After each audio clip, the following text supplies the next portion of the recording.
We're going in a different direction." The words lingered in the boardroom air like smoke after a fire. I sat across from Jared Linton, the newly appointed CEO of Solara Biogenics, a man barely 35, who'd been with the company just over 5 months. "A different direction?"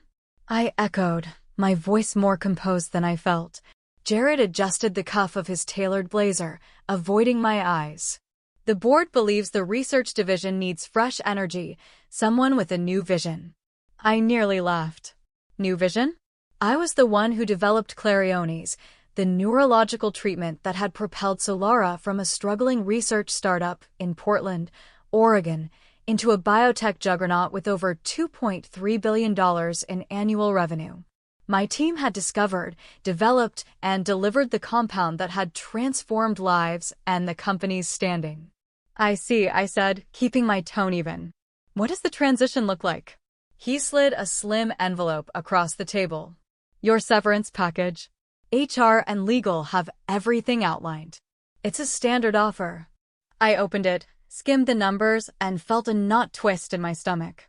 12 weeks salary and 3 months of health benefits for 15 years of work that had reshaped the industry. Standard, he said. Insulting was more accurate. I closed the envelope. "When would you like me to leave?" "Today, ideally," Jared said. He hesitated. "HR can help you pack your office." "For security reasons." Security reasons. As though I might sabotage the company I'd poured my soul into. I simply stood and gathered my bag. "That won't be necessary. I'll pack myself." "Miranda," he said as I reached the door, "this isn't personal. It's just business." I turned back, offering him a small, calm smile. "Of course. Business. My name is Dr. Miranda Hensley. I'm 54 years old. Until today, I was the Senior Director of Neurological Research at Solara Biogenics. I'd spent the last 15 years building something I believed in, turning down offers from global competitors, working through weekends, missing holidays, because I thought what we were doing mattered. As I made my way back to my office, I could feel the eyes of my colleagues. Whispers had already begun. I kept my head high, my expression unreadable, while inside, my thoughts raced. 15 years of breakthroughs, of patents, of loyalty, dismissed in a 5-minute meeting. What Jared didn't know, and what the board had failed to consider, was that I had already prepared for this. In this industry, you learn to expect side effects. It hadn't always been like this at Solara. When I joined in 2009, it was a lean team of researchers focused on real science. Marcus Sloan, the founder and original CEO, had fostered a culture of curiosity and rigor. "Focus on the science. The results will follow," he always said. And he was right. We had minor wins over the years, but nothing like Clariones. I still remember the night I first saw the data. It was just after midnight, and I was alone in the lab, scrolling through the results of our 3rd trial phase. The compound was showing exceptional promise for patients with treatment-resistant depression, with virtually no severe side effects. I picked up the phone and called Marcus at home, something I'd never done before. This could change everything, I told him. And it did. Everything. I told him it did. Clariones received fast-track approval from the FDA, and within 2 years, it became one of the most prescribed antidepressants in the country. Solara's stock soared. We went from underfunded and underestimated to one of the top biotech players in the nation. But things started to change when Marcus Sloan, our founder, retired 3 years ago. That's when the board began replacing scientists with financiers, bringing in consultants, marketing execs, and people who talked more about synergies than synapses. Research still mattered, but less and less. Decisions that used to center on data and patient impact now revolved around quarterly earnings and market optics. Then came Jared Linton. The board headhunted him from a larger pharmaceutical company, hoping he'd scale Solara to the next level. I genuinely tried to work with him. I presented our newest discovery, an extended-release version of Clariones with fewer side effects and improved long-term efficacy. We'd named it Clariones XR. Impressive, Jared had said, but I could tell he didn't fully grasp the science. How fast can we push this to market? We need to complete final phase trials, then file the patent, I replied. Patent? He frowned. Those take too long. Can't we speed it up? Our legal team has had the paperwork for months, I said carefully. They're being deliberate. That conversation should have been my red flag. The following week, Jared brought in outside consultants. They asked vague questions about the research division, scribbled cryptic notes about streamlining operations and return on innovation. I didn't like the tone or the timing. That's when I called Victoria West, my attorney of 10 years. Something's wrong, I told her. I've developed a compound that could generate billions, but I'm picking up signs that my role may be on the chopping block. Victoria didn't hesitate. Then we need to talk options. There are ways to protect yourself and your work. She didn't sugarcoat it. Technically, Solara owns what you develop while employed. I know, I said, stirring my coffee. We were seated in a quiet cafe outside Portland, far from Solara's campus. But here's the issue, I continued. The legal team has been dragging their feet for months on the Clariones XR patent. It's just sitting there.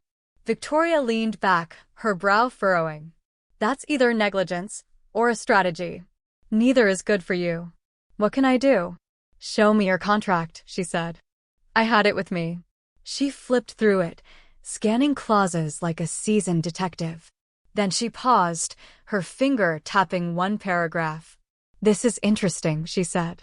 Your agreement states any inventions belong to Solara if created during company time using company resources. Exactly, I said, resigned. Which means it's all theirs. Not necessarily, Victoria said with a small smile. Have you done any development work at home? Used personal tools? Worked off the clock? I nodded. All the time. I have a basic lab setup in my basement. Used it to model the molecular structure over weekends and late nights. Good. And did you document everything? Of course, I replied. I'm a scientist. I have notebooks, timestamps, digital backups, everything. Victoria's smile widened. Then we might have something. Computer files. Of course, I said. I'm a scientist. Documentation is second nature. Then we might have something, Victoria said, leaning forward. You could reasonably argue that the initial conception and key development occurred off the clock, using personal equipment. The final testing happened at Solara, yes, but the patent-worthy innovation? That may have been yours. I was hesitant. Would that argument actually hold up? It's not a slam dunk, she admitted. But it creates a gray area enough to file a competing patent application as an individual inventor. And sometimes, she added, a gray area is all the leverage you need. The idea was both thrilling and unnerving. Wouldn't that be unethical? Victoria raised an eyebrow. Is it ethical for them to delay a patent on your work while planning your exit? Corporations protect themselves all the time. This is you protecting yourself. We sat there a while longer, hashing out the details. The plan. Victoria would help me form a personal intellectual property holding company. I'd compile all of my independent research, organize my lab notes, and file for a provisional patent, under my name, through my own entity. If Solara properly filed their patent and kept me in my role, I'd assign my rights back. If not, I'd have protection, insurance against betrayal. For the next 3 weeks, I led a double life. By day, I was Dr. Miranda Hensley, calm and collected director of neurological research at Solara Biogenics. I attended meetings, smiled through updates, and presented progress on Clariones XR as if nothing had changed. But at night, I was something else. I combed through lab notebooks, annotated files, and cross-checked timestamps. I wrote up my own white papers and made sure every independent effort I'd done at home was recorded and traceable. Then came the message from Victoria. It's filed. The USPTO confirmed receipt. Relief washed over me, followed by a strange pang of guilt. This wasn't an act of revenge, I told myself. It was a safeguard. One I hoped I wouldn't have to use. Exactly 1 week later, I was called into the meeting with Jared Linton. I packed my office with quiet precision. Years of work, legacy, and loyalty now fit inside 3 cardboard boxes. One by one, members of my team stopped by confused, heartbroken, angry. "This is insane," said Derek, my senior researcher. "Without you, Solara doesn't have a neuroscience program." "You'll be okay," I told him, even though I wasn't sure I believed it. "The science will speak for itself. Just keep the work alive." He lowered his voice. "What about Clarione's XR? It's your baby." I gently wrapped my framed PhD in a towel and placed it in the box. "I'm sure Jared has plans for it," I said without expression. As I carried my final box out to the parking lot, I passed Jared walking a younger woman down the hallway, my replacement, I assumed. They were laughing. I gave him a polite nod and kept walking. That night, I sat in my kitchen, staring at those 3 boxes like they were gravestones. 15 years gone. I allowed myself 1 glass of wine and 30 minutes of self-pity. Then I called Victoria. "It happened," I said simply. "I'm sorry, Miranda," she replied. "What's the severance?" "Embarrassing. 12 weeks. Victoria made a low, disapproving sound. "Did you sign anything?" "Not yet. They want me to come back in tomorrow to finalize the paperwork." "Don't sign a thing," she said. "And don't mention the patent. The USPTO hasn't published it yet, so Laura doesn't know." The next morning, I sat in HR's glass office. The severance agreement was worse than expected, a strict 2-year non-compete clause and language requiring me to assign any and all related intellectual property to Solara. "I'd like to take this home and review it," I said politely. The HR rep frowned. "Mr. Linton was hoping we could wrap this up today." "I'm sure he was," I replied, smiling faintly. "But after 15 years of service, I think taking 1 night to review is more than reasonable." The HR director frowned. "Mr. Linton was hoping to wrap this up today." "I'm sure he was," I said with an easy smile. "But considering my 15 years of service, I think reviewing the agreement overnight is more than fair." That evening, I forwarded the document to Victoria. She called within the hour, her tone tight. "This is worse than I expected," she said. "They're trying to claim ownership of anything you might develop in the future, even if it's only loosely related to your current work at Solara." "Can they legally do that?" "They can try. But thanks to the patent filing, we have leverage. And we're going to use it." 3 days later, I returned to Solara's headquarters with a formal counteroffer, meticulously crafted by Victoria. The HR rep blinked when I handed it over, clearly caught off guard. "I'll need to show this to Mr. Linton," she said. "Of course," I replied smoothly. "I'm happy to wait." 20 minutes later, I was ushered into Jared's office. His confident facade was noticeably dimmed. "This is highly irregular," he said, waving the counteroffer in frustration. "You're asking for significantly more severance and to retain certain intellectual property rights." "I believe it's fair compensation for 15 years of contributions," I said evenly. He leaned forward, eyes narrowing. "You developed Clariones while employed at Solara. Any derivatives or improvements belong to the company." "That's not a simple issue," I replied. "My contract has specific language about inventions created on company time using company resources." He stiffened. "What exactly are you implying?"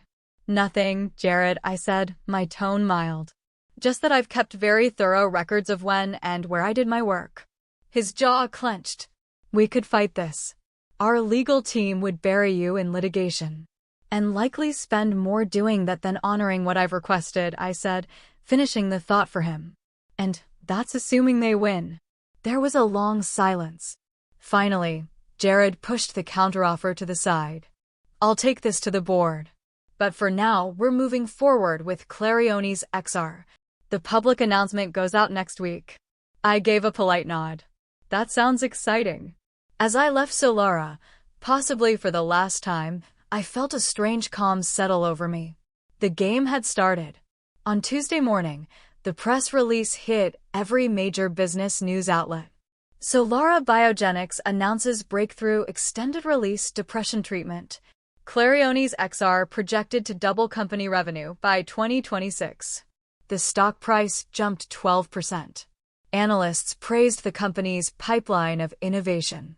Jared was suddenly being hailed as a visionary leader. No one mentioned that the scientist behind the drug had been escorted out of the building the week prior. I watched from my home office, detached. I sipped my coffee as Victoria called. "Have you seen the release?" "I have," I said, sounding more enthusiastic than I felt. "They're claiming full ownership of the intellectual property," she said. "But the U.S. Patent and Trademark Office is publishing patent applications on Thursday." "Including mine?" "Yes. And since yours was filed first, it'll clearly show priority." I exhaled slowly. "What happens now?" "We've been over this," she said, calm and methodical. "One of two outcomes. They realize what's happened and come to the table to negotiate, or they accuse you of IP theft and go to war. And Jared, he'll fight," she said without hesitation. "His ego won't allow him to admit a mistake." She wasn't wrong. She was right. The day after the USPTO published the patent applications, the truth was clear. It wasn't Solara Biogenics that had filed first for Clarioni's XR, it was me. Dr. Miranda Hensley. My phone blew up with calls, texts, emails from reporters, former colleagues, biotech analysts. I ignored them all, except Victoria's. "It's happening," she said as soon as I picked up. Solara's stock dropped 24% this morning. "They've released a statement accusing you of misappropriating company IP." "As expected," I replied calmly. "There's more," she added. "I've already received calls from 3 major pharmaceutical companies. They're interested in licensing Clarioni's XR. That caught me off guard." "Already? Who?" "Verdant Pharmaceuticals, Meridian Healthcare, and Terrain Biotech. All solid players. All willing to offer licensing terms that would make you very comfortable." I exhaled slowly. "Let's not rush. What's happening over at Solara?" "Their board called an emergency meeting. Word is, Jared's in serious trouble." I felt a flicker of satisfaction, but I tamped it down. This was never about revenge. It was about fairness, about being respected for the work I gave everything to. Later that afternoon, I got a different kind of call. It was Marcus Sloan, Solara's founder and former CEO. "Miranda," he said, his voice warm, measured. "Quite a storm you've stirred up." "Marcus," I said with genuine relief. "I didn't want it to come to this." "Didn't you?" he asked, not accusing, just curious. I paused. "I'm sorry it was necessary. I gave 15 years to Solara. All I wanted was to protect my work." He was silent for a moment. "Then, the boards asked me to reach out. Unofficially. To see if there's a path forward." "There's always a path," I said. "But it won't look like what Jared offered me." "Jared may not be in the picture much longer," Marcus said carefully. "He's hanging by a thread." "I'm not surprised. What would it take to bring you and Clarioni's XR back to Solara?" I'd thought about this moment. I was ready. Board representation, a significant equity stake, and leadership of an autonomous research division with guaranteed funding for 5 years. Marcus gave a low whistle. "You're not asking for a corner office and a pat on the back." "Clarioni's XR isn't a small drug," I said evenly. "And I'm not the same person they dismissed last month." "No," he said. "You're not. I'll take this to the board, what's left of it." We hung up. A few minutes later, another call came in. "Derek, my former lead researcher." "The place is in chaos," he said, skipping pleasantries. "Jared's been escorted out. Everyone's saying you own the Clarioni's XR patent." "Is it true?" "It's complicated," I replied. "Not to us," he said firmly. "Everyone here is cheering for you. We've got your back." That meant more than any licensing deal ever could.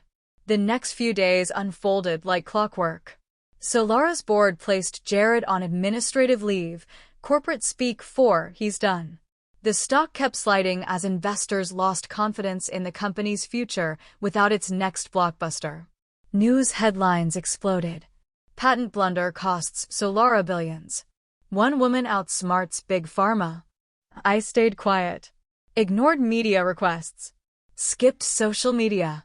This wasn't about vindication. It was about value mine. Meanwhile, the offers kept coming in. And they were getting better. Verdant's CEO personally called me. Not an assistant, not a recruiter, himself. We're prepared to offer not just a licensing deal, he said, but the role of Chief Scientific Officer. You'd lead a new neuroscience division, fully autonomous. You'd have the resources, the freedom, and the respect you've more than earned. What happened at Solara won't happen here. It was tempting. Incredibly tempting. But before I could even consider it further, the official call came from Solara's board chair, Eleanor Fitzgerald. Dr. Hensley, she began formally, the board would like to meet with you and your legal counsel to discuss a resolution to our current situation. I appreciate the outreach, I said. When are you thinking? Tomorrow, if possible. This is a matter of urgency. Victoria and I spent the evening preparing, walking through every scenario, from corporate olive branches to legal escalations. When we arrived at Solara headquarters the next morning, the air felt different. The tension was still there, but the arrogance was gone. Replaced by something I hadn't seen there in years, respect. Maybe even humility. Eleanor led us to the boardroom. 8 people waited, some I knew well, others I'd only seen in passing. Marcus Sloan sat among them, newly reinstated as interim CEO. Dr. Hensley, Eleanor began again, we find ourselves in an unprecedented situation. The board acknowledges that significant errors were made regarding both your dismissal and the handling of the Clariones XR patent. I nodded, offering no reaction. I wanted to hear it all. We'd like to propose a resolution. One that recognizes your contributions and ensures the future of Clariones XR within Solara. Victoria and I listened as they outlined their offer, reinstatement as Executive Vice President of Research and Development, a seat on the board, a substantial equity package, and a signing bonus. In exchange, I would transfer the patent rights to Solara. When they finished, I glanced at Victoria. She gave a slight nod. Your offer acknowledges my value, I said. But it doesn't address what led to the situation in the first place. I need guarantees, autonomy in research, protections for my team, and safeguards against future leadership shifts that compromise science for short-term profits. What followed was nearly 3 hours of intense negotiation. Back and forth, point by point. In the end, we walked away with a deal that satisfied both sides. I would return with expanded authority, board-level influence, and a guaranteed 5-year funding commitment for independent research. The patent for Clariones XR would be assigned to Solara, but with generous royalty terms that ensured I retained a personal stake in its success. As we gathered our things, Marcus approached me privately.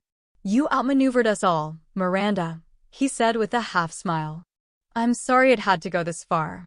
I'm not, I replied honestly. Sometimes, you need to be reminded of your worth. That Monday, I returned to Solara. As I walked through the research division, I was met with relieved smiles and soft claps on the back. Derek handed me a ceramic mug with bold lettering, "The Queen returns." I laughed. Not a queen.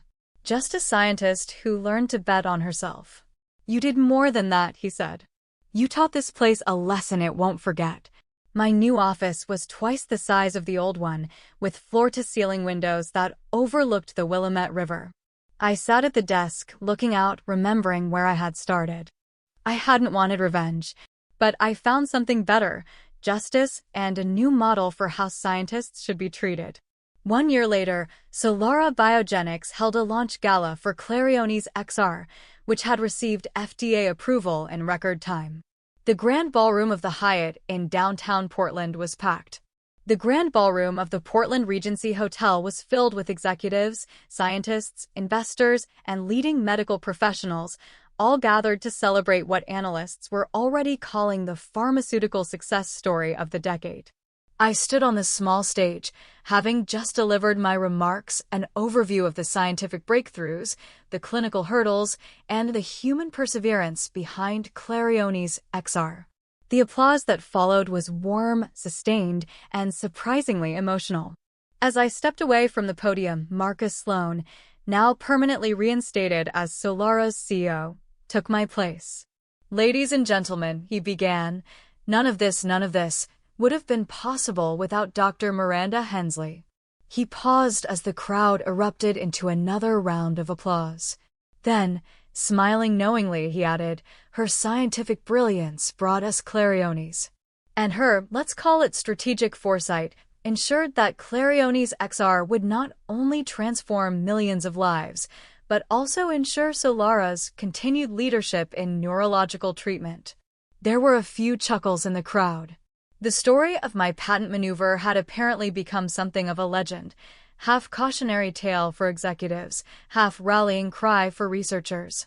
Marcus continued, "The board has voted unanimously to create the Hensley Institute for Neurological Innovation, a new division within Solara, dedicated to groundbreaking research. It will operate with full scientific autonomy and guaranteed funding for the next 10 years. The room erupted. I stood frozen, stunned. That part hadn't been in the contract. Marcus turned to me and extended his hand. "And, of course, Dr. Hensley will serve as its founding director." I felt a rush of emotion I hadn't expected. Gratitude. Vindication. A deep sense of having not just won, but built something that would last. As the room raised their glasses in a collective toast, my eyes scanned the crowd. Near the back, standing just outside the circle of celebration, was a familiar face. Jared Linton. Now employed by a much smaller firm, working in a significantly diminished role, he watched the proceedings with a tight expression. Our eyes met for only a moment before he turned away. I didn't feel triumphant, just resolved. Sometimes, the best revenge isn't destroying your enemy, it's building something better in the ashes of what was lost. 6 months later, the Hensley Institute officially opened its doors. The building itself was a stunning combination of steel and glass. Sunlight poured through the open design, casting warmth on workspaces engineered to foster creativity and collaboration. The facility had space for over 40 researchers, and within weeks of opening, we were fully staffed with some of the brightest minds in neuropharmacology.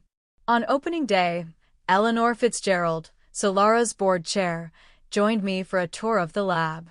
"You've built something remarkable here, Miranda," she said as we paused at the central hub.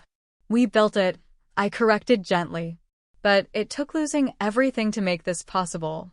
Eleanor nodded. "The board has learned its lesson. Value isn't just about stock prices and quarterly returns, it's about people. The ones who do the actual work. I hope that lesson sticks." "Oh, it will," she said with a grin. "Especially now that you own enough Solara stock to make sure of it." And it was true. My equity stake, negotiated as part of my return, had grown substantially. Clariones XR had exceeded every projection. I was now one of the largest individual shareholders in the company. My influence extended far beyond my lab coat. The industry had noticed.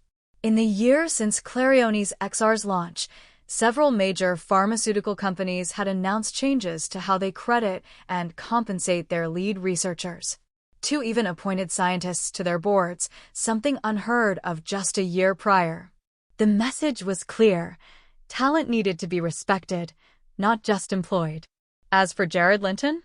According to Derek, who had a remarkable network of biotech contacts, Jared had tried to position himself as a scapegoat. But the industry wasn't buying it. His reputation never recovered.